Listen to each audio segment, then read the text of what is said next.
Hi, welcome to this episode of Exploring Educational Technology. Today we are discussing student engagement in the classroom. Have you experienced this uncomfortable scenario? Have you struggled keeping students engaged? Frank's article describes the relationship between lecturer and student as one of speech and silence. The lecturer is allowed endless performance of speech while the student is expected to sit in enduring silence. Oh, our educator continues without an understanding of whether the exchange is successful or not. The best way educators can use the technology of the lecture is to bring unrehearsed, unscripted add ons, in the form of life experiences and stories. These add interest and meaning and ground the content in the local perspective. Frank also states that the role of the lecturer is to model behavior of someone with knowledge. The highest point a lecturer can achieve is to get students to ask what it is they desire to learn from the lecturer and why. This can be frustrating for educators and students due to this passive one-way relationship. The educator doesn't know if the student is understanding the content or has just checked out entirely. Caldwell adds that the average human attention span is 20 minutes, so content in long lectures are lost. I speak endlessly in front of someone who remains silent, never knowing that discourse is being received. Caldwell talks about a way to change the educator-student dynamic by using clickers to engage students as active participants. Our instructor has read this article and is going to implement clickers in her large classroom.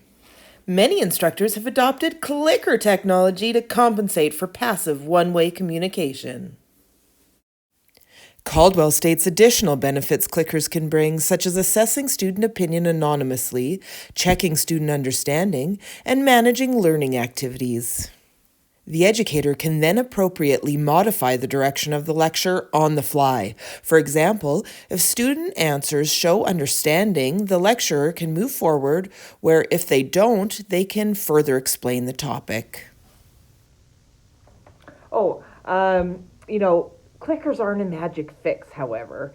This classroom technology, like all technologies, must be added for a reason and with purpose. Clickers bring their own brand of problems. Educators might not know how to best integrate the technology and can encounter logistical problems such as cost, lost controllers, dead batteries, and the time needed to distribute the controllers. Today, educators are able to leverage smart devices that students are already bringing to the classroom as a type of clicker, which reduces the cost to the institution. According to StatsCan, 94% of 15 to 34-year-olds reported owning a smartphone in 2016, with Alberta having the highest rate of adoption. By relying on student devices, educators don't need to worry about logistical barriers. Cloud-based platforms like Socrative, Poll Everywhere, and Kahoot allow educators to still retain the benefits of the clicker-type engagement while mitigating the negatives. These services work with all platforms and provide a variety of features like quizzes, activities, and gamified options. They also go a step beyond clickers by providing learning analytics on the go. This is the bright new future of active engagement in lecture classes. Thank you so much for joining me for this episode of Exploring Educational Technology. I'm Tanya Weeder, and I'm happy you could join me today.